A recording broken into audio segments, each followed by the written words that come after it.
Hello there, and welcome to UK Diesel and Electric Railway Modelling. In this video I'm going to do a review of this train formation handbook. Although it's been out for about a month, it's still available at WH Smith's, so get it while you can. This handbook comes from the people behind Rail Express magazine and is made up of extracts of articles found in that magazine over the last decade or so. It's a great guide with a huge variety of formations found on the British Railway network over the last 50 years. It's £8, not bad, and it's a formation one, so it shows a range of the different magazine articles that have been done over time, and it's all the Rail Express things. So we got a number of great photos in, plus how things work. So we got an article here on coal trains, so merry-go-round coal trains, so power station to colliery to power station to colliery, written by Simon Bendall and Gareth Bayer. I know both of them well. So we have different types of hoppers here and how they worked. Explains the types. So for example, we got HAA and a HBA with a canopy, and there's other versions of them as well with different braking types. So and also other types. So whether it's old-fashioned open wagons or the old CAO type. So a whole range of different ones. And yeah, it's huge. I do a number of these. So for example, I'll be doing this kind of train, plus I've got a full one of these, a full HA coal train, and about 24, 25, 26 HEA types, and we can see them in different eras. We also have these are like the these are the Foster Yeoman and Arc versions of the POA PNA type. So they've got, they're basically the TTA chassis, TTA tank chassis, with a new body on the top, and they were used on a Padiham power station train in northern Lancashire. And then strangely used them on SAA trains. I never knew that. SSA. So we've got nuclear flash trains, how they worked, a bit of history on them. Shows the earlier type flat rolls, and a similar kind of one. This is the Sizewell, so East Suffolk, and just a crane. There's your brake van, and it just moves the brake van, shuffles around, unloads it. There'll be a car next, a lorry parked next to it, and some of the other ones, other types here. So these, for example, are BA8 style steel flats. This one's an old SSA, SAA flat, and then you got your standard type one. So myself, I'll be doing sort of this kind of period here. So I'm doing. Eventually I want 3, but I've only got 2 at the moment. Plus I've got a couple of these low ones that I converted, and a HEA type wagon here, the higher version. So now previously they used to need a brake van on them, but later on they decided they didn't need it anymore, and they don't use them now. They've actually gone and built some brand new vehicles now as well. But so that's that. And these are one of the large versions that we used for imported flasks. So they'd use them from Japan or Scandinavia, and we reprocessed it for Sellafield. There were also large versions that they used for nuclear submarines. So now we're going to petroleum train. David Radcliffe, who's written lots of books on wagons and how they use, is Stanlow. So and showing how you can model it as well there. So we have a range of different types here. So for example, these are Total, you know, heavier oils, so more oil rather than petrol, and various different types. I mean, you know, this kind of train here are the kind of thing that you can get from Bachmann. These ones here are going to be available from Revolution trains. They're coming soon. Yeah, so a number of different things there. And this is useful. It shows the various different terminals. So Stanlow being the primary one for Shell, and then they would go to different terminals around. Thames Fleet being a hub once, but as an example one. So network coal train. Now network coal is a different style of coal train. So this is the your heating stuff. So for example, the kind of coal that you would have if you had a coal fireplace of your own, as opposed to using gas for heating your home. So this would be delivered across the country in mostly HEAs, but they'd also use some other version, you know, containerized, the Russell containers, for example, like these. And they'd even stick them in some other different wagons as well. And here's a nice example of a simple layout design. Notice how it's got a head shunt here.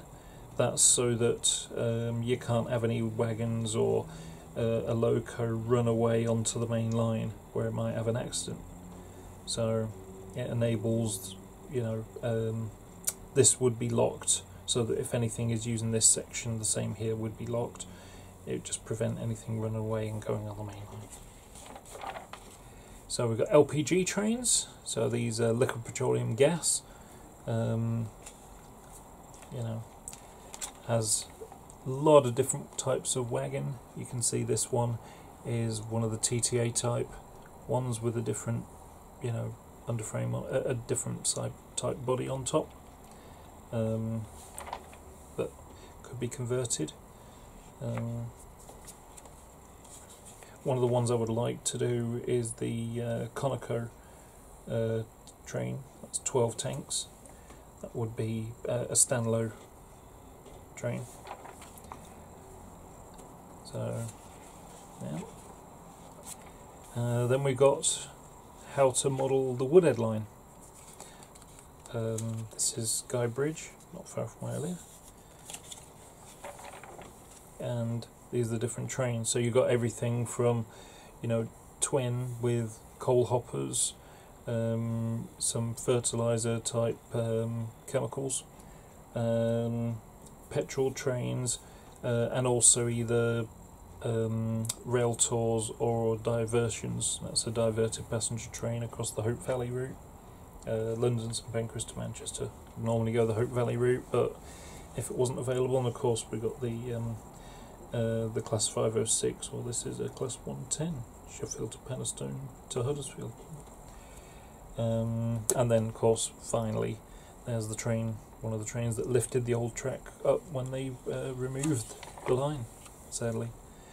So it's got some nice imagery here, show what the trains look like. So yeah. Now here's a look at that for a photo. Isn't that a wonderful? Let me just turn that off. There we go. Isn't that a most wonderful photo? It's. Could you imagine doing a model of this? Wouldn't that be? Let me zoom in a bit. There we go. So wouldn't this be perfect to model? You know, you actually would have a beautiful layout. You could have a little fiddle yard, maybe 6 or 8 sidings, and then you know, just this beautiful Scotland scene you know, with a little bridge and a bit of up and down, you know, and then this beautiful back scene, mountainside back scene. You know, it would look wonderful, and the amount of stock you would need is fairly small. You know, a handful of locos and you know 20 or 30 wagons maybe. You know, a few passenger trains, smallish ones. So that would be wonderful. So this is grain. Now, sadly, most of these wagons you can't get any of. I mean, those came out with Lima. These are old ones from Lima, and I think Airfix or what was it called before Hornby Triangle or something? Maybe did something. But yeah, I'm very tempted to try and make one of those, the flat body sided ones, grain tanks. So different styles, different places. So then we got some chemicals trains. So if you can imagine, there's a couple of wagons here. So if we look at this is a TTA chassis with a new body on it, a small diameter barrel. You know, that could be modelled. Not really easily, but it would require a lot of work and effort, but would look wonderful and be different. This has the similar chassis again, but you know, slightly different variations in brake gear. And then we've got this one here, which is a complete you know, that'd be a scratch build, but it would be wonderful to have something like that. So here we go. There's the West Island again. Again, look, you know, you could have this as your front scene, that as the back scene, and you know, just this train winding through a beautiful countryside. And we can see here that the trains, you know, the items here, a couple of you know, imagine a Bachmann class 37.4, a couple of Bachmann TTAs. We've got some OBAs here. That one's a kit. That's a kit you can get from Cambrian Kits, BPA, I think it is. Another tank, a couple of flats. You know, so yeah, it's. These are the different trains you can get. Notice there's quite a lot of log trains, timber trains, and we have a combination of open wagons, tank wagons, you know, a whole range of different things. There's grain again, so a massive range, vans, and I mean, check out that. Look at that! Isn't that beautiful? You know, just this long shortish viaduct with a pair of 37s on it. And there's another one there that's obviously going to be a loop. So, you know, again, with this nice little bridge here and the water going underneath it, you know, the contours of the land, and like I say, just this wonderful tree backscape. Yeah. And there's an example of all the trains that would travel on the freight. So some explosive traffic up to 1983. Which replaced with vans. Notice that it's got a white roof, stop it getting too hot. That was probably used on the Roundtree's train. But like I say, a range of different items there.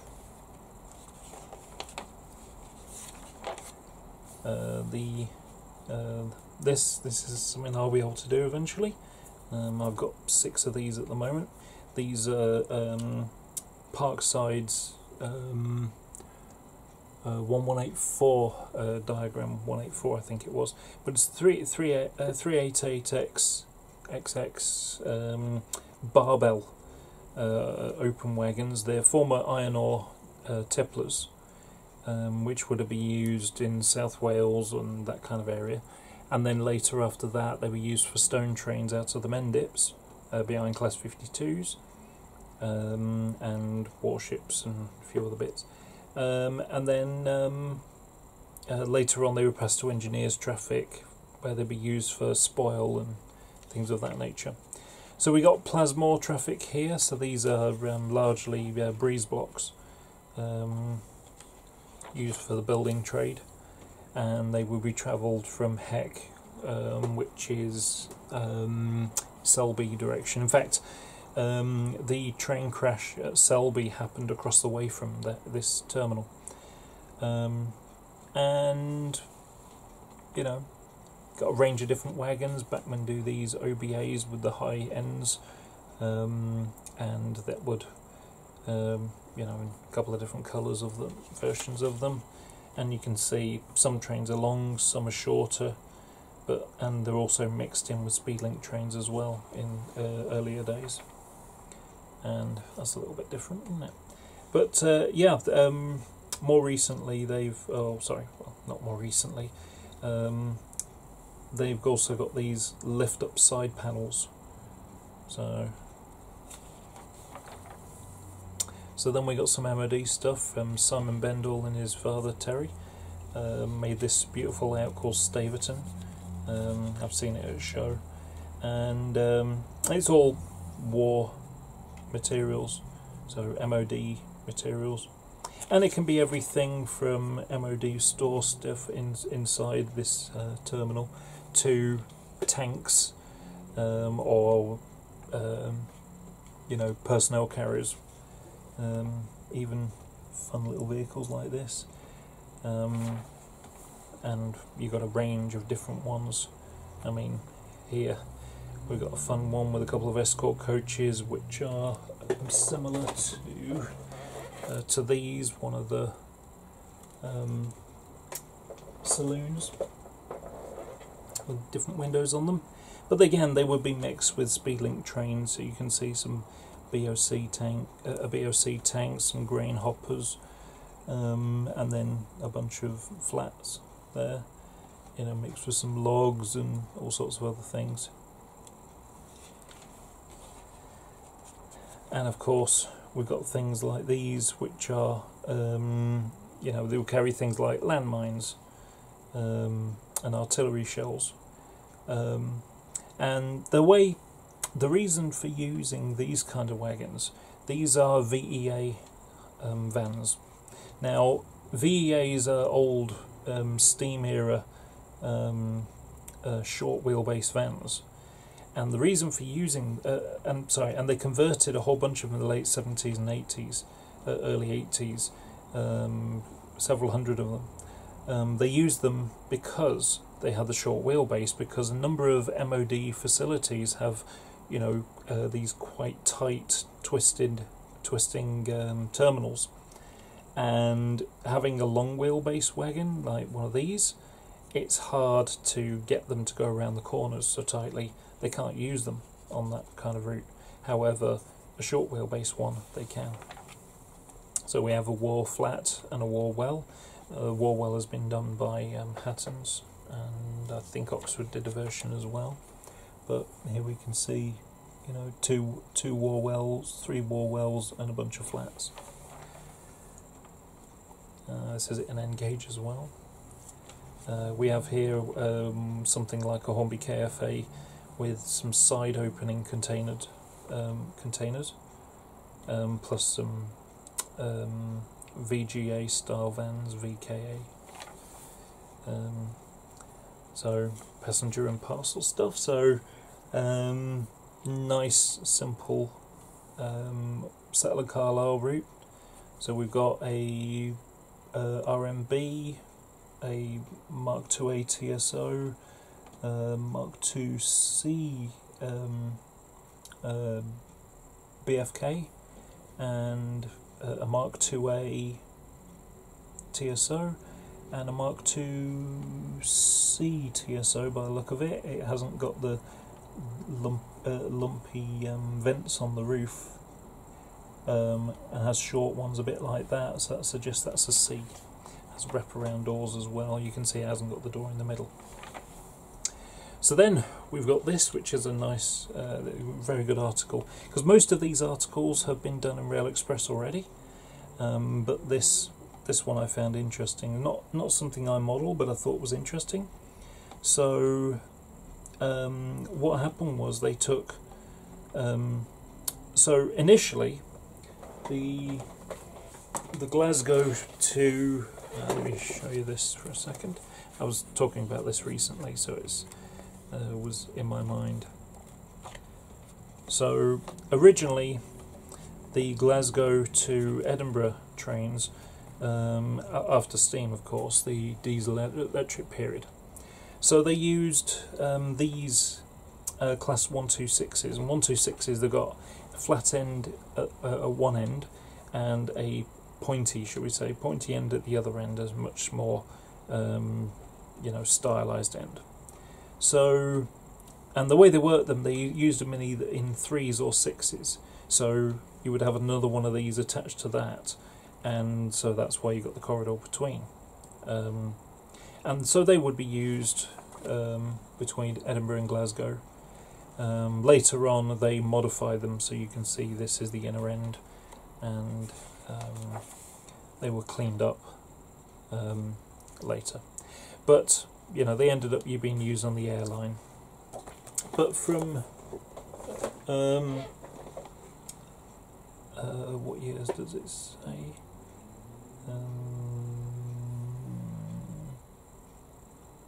I don't see what year it is.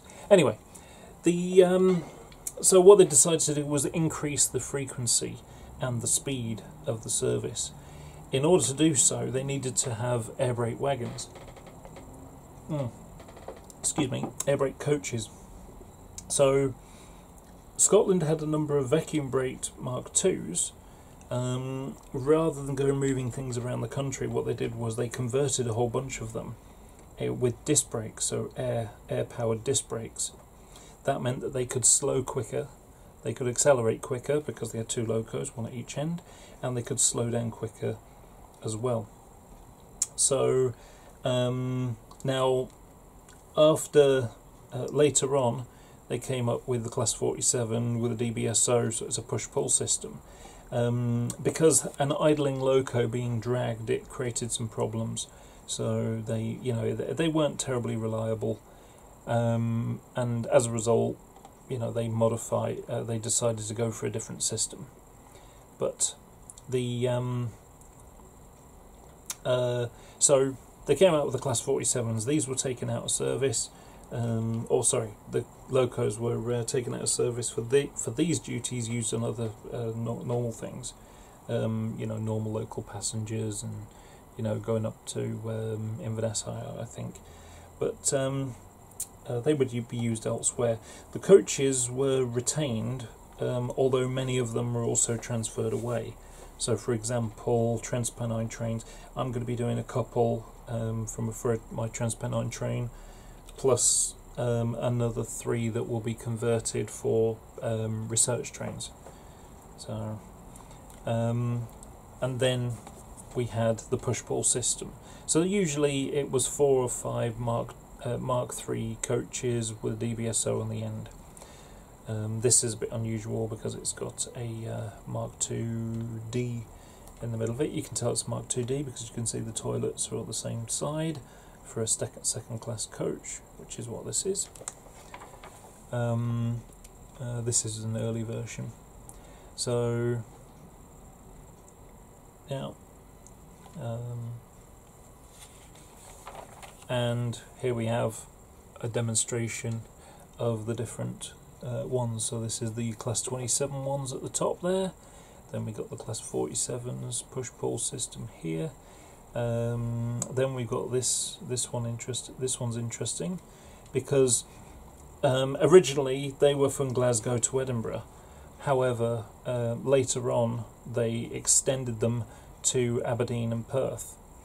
As such, they ended up using a bunch of Mark II Fs, DZs and Fs. But this one's also got a Mark 1 BG in it, which is fairly unusual. But here we can see these are some of the Mark II Zs with the air brakes on them, being pushed and pulled there. And there's a whole range, because if we look, we got the Mark II-F, that's a Mark II-E FO, that's a TSO-T, so it's got a small buffer in it, and then it's 1, 2, 3 Mark II-D TSOs, and then there's a BG there in a sleeping car that's been added, probably a movement train, but yep. And then gradually over time, they started to transfer things down because the Class 158 started to be delivered for the route. Unfortunately, the 158s had some teething problems, and so coaches that had been sent away, they had to hire some from Intercity and ended up using them in mixture. But that was the end of it in 1989. By 1990, by the mid 1990, they'd all been transferred away. The 158s were now coming on stream and working perfectly fine. And then finally, there were a couple used on the North Berwick line with the Class 90 with DVTs, and that was until spare EMUs were available. So now we've got Deltics. So how were Deltics used? And we got some talking about the service and whether working with Pullman stuff, HST's taking over. And so we have a whole range of different trains shown here, everything from the BR era. So you've got some steam coaches here mixed in with Mark 1s, Mark 1 Pullman coaches, and then we got start getting the air-conditioned Mark 2s from the 70s, period. And most of these trains can be done. Bachmann do the Mark 1 Pullmans, Mark 1, Mark 2 coaches are available from Bachmann. Mark 2Ds are available from the old Airfix range, which Hornby have also done Dapple before them, because those moulds have moved around. So there's a whole bunch of things that can be done here, and including this Transpennine one in the end of their lives. And then in the privatisation era, I can do this one there, but yeah, mostly used on rail tours, with the exception of this, which is the Lymouth to North Blythe aluminium train. So, and we also have something of Keir Hardy's Hornsey Parkway layout. Beautiful layout. Now this one is particularly good from my point of view. I've actually scanned this article from Rail Express from years ago because it's so useful to me. But it's nice to have another copy of it here. So I really have a fascination with parcels trains. There are a lot of different types. I mean, you can see a massive range of variations of types, whether it's different bogies or modified bodies, all sorts of things. So, for example, this here is a former BSK with a couple of windows filled. So it's there's the brake section, there's the passenger section. They've retained the toilet and one passenger bay for staff, and then they plated up a couple of windows and put a roller shutter door in the side. So this is a courier vehicle, and a simple, a lot of people, they don't really look at parcel trains very much. They just see like red loco with a bunch of different vans behind it, and there you go, that's that. Whereas I have much more of an interest in it, and you can see all the range of colour in them is fun. I mean, I could show you a Motive Power book from 1989, 1991, and you have probably about 20 different liveries, around. So, it shows a range of different formations there. This is an interesting vehicle. There were a pair of them, slightly different styles on them, but effectively they're ex-newspaper BGs with a big roller shutter door in the side and the hand wheel at the bottom, and they had a roller floor in them. And the idea was, it never really took off, but the concept was that you would have a plane would land at London Heathrow, one of the freight containers, which slides into the storage bays underneath underneath the cabin. That would fit in there. So you'd put it in, you'd roll it down with a roller floor, and then you would take it off to where you wanted to, and then be able to unload it. So it was light freight, effectively. So it could be everything from flowers, which need to be moved quickly. It could be fruit and all sorts of things like that. And if we just look here, the range, we got a standard BG here. We've got a Gov with a toilet in it and a gangway with modified ends. It's got B5 bogies on as well. We've got the short Gov, for 2-axle Gov.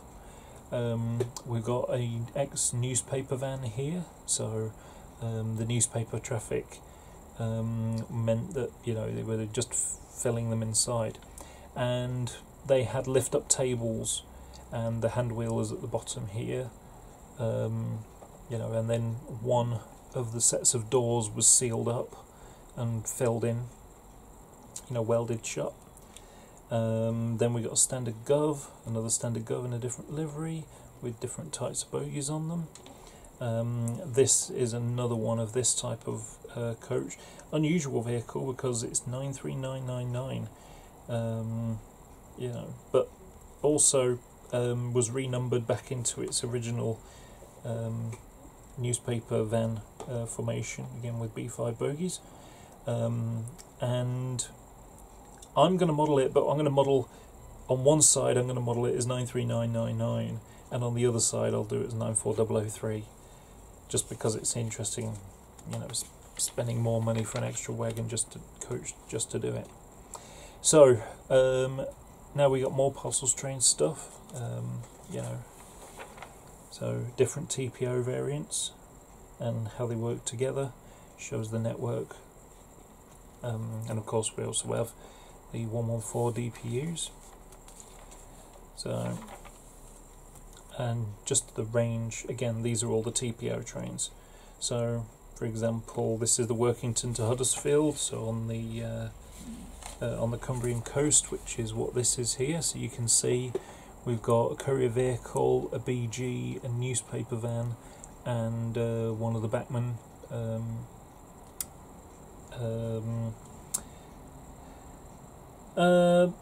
TPO vehicles, the sorting coach, and like I say, massive range of them.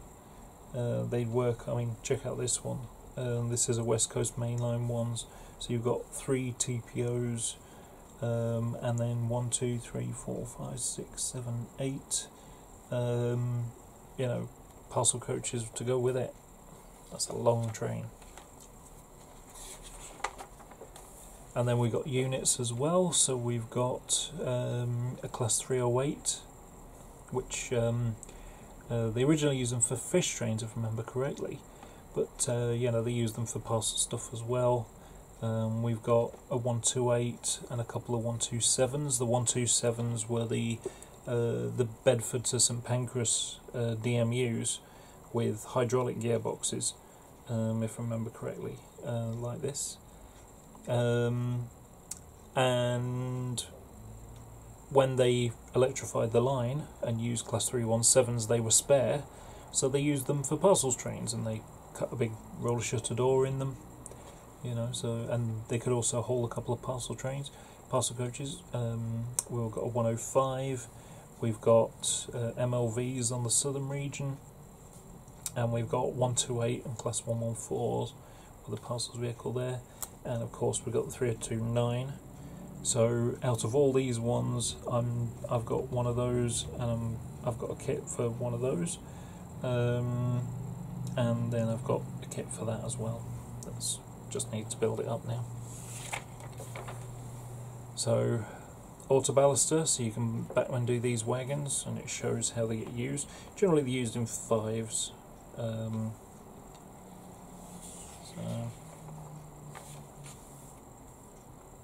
And the tipper wagons that DAPL do, if I remember correctly. So these are the network rail trains. So different monster boxes. These were, I think if I remember correctly, they used to be the big monster boxes, but they were cut down because they kept being overloaded. Oh, actually, I just spotted that. That one's an unusual vehicle. That's one of the Tiphook piggyback wagons. So it had a panel in the side so it could open up, and you could drive a lorry, a trailer, from a truck onto it, and then push it in. And it had to be a lower profile one because obviously it can't be too tall thanks to the British loading gauge.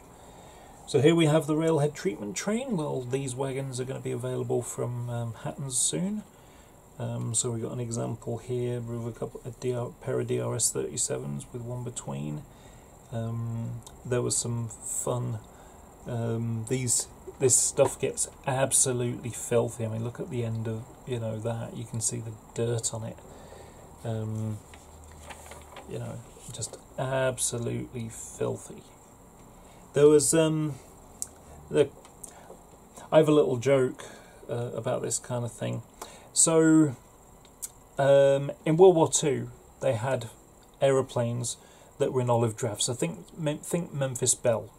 The Americans had bombers and fighters in green, or in olive drab. Now, olive drab has no green in it. It's black and white paint mixed together, and it makes a sort of a greeny brown colour. Well, I have seen vehicles like this that are so dirty on the ends are olive drab, as in yellow and filth, yellow and black, making olive drab. Cheesy joke. So, and then we got the snowplow trains, and just pair of 66s with the standard plough on it. Or then you can go really bonkers if you wanted and try and build this thing. That's the snow blower. Or we've got the recently released from Hatton's Bellhack snowplow. Now these snowplows are somewhat interesting because the plough itself was originally built much before these. So what happened? These are class 40 or 45 bogies, and then they've been modified to have the snowplow fitted. But the snowplows were made much earlier, and the idea was that they fit on the buffers of a locomotive. So you could take a class 20, remove the buffers from it, and then attach that to it and use the bolt holes. The problem is it was incredibly inconvenient, and so they dropped it, and they were not used for a while. And then they said, you know what, we've withdrawn these 45s and 40s, why not you reuse the bogies? And that's how they made those. And so now we've got different types, just so it explains them. So, different wagon types. And then another advert. So, yes, I think this is well worth buying. It's pretty cheap, it's £8, but it gives a good broad range of all sorts of trains, and I think it's very well worth buying. So thank you for watching, I hope you have a great day, and I will see you in the next video.